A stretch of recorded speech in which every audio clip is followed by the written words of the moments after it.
I put the picture of this incident on our community page on YouTube, but I think everything is improved with a little Casey Roman narration. So here it comes. I went on an up and down to Washington, D.C. work trip. It was very people-y. Lots and lots of people at this big federal conference that I had to shoot a video of. I am getting on the plane. It is late in the day. I have been touched and nudged and talked to for hours. So I am in no mood.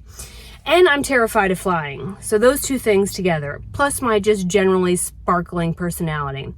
I'm standing at the gate and we're waiting to board, and this even smaller than me airline attendant comes up to me in a way that says, I know you, but she doesn't. She is like this close to my face, and she's got her little luggage, and she wheels right up to me and she looks at me and she goes, you work in this one? Am I working this one? What?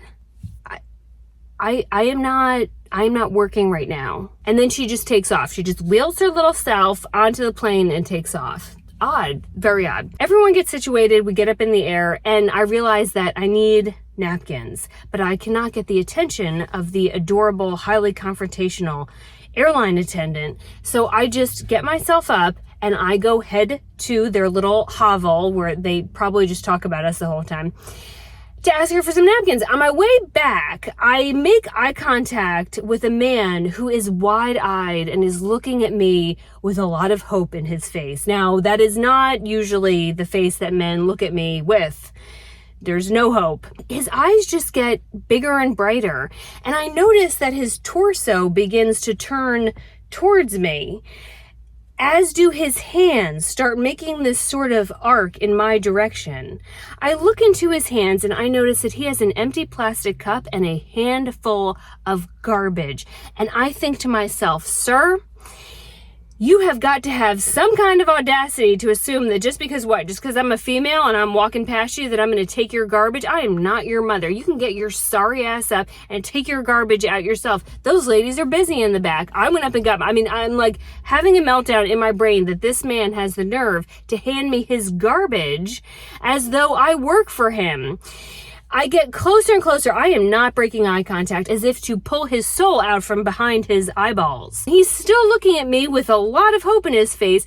As I get almost to him, he starts to effort what looks like an excuse me, but then his eyes start scanning this, and I can see in his brain somewhere something is saying, alert, not right, something is wrong.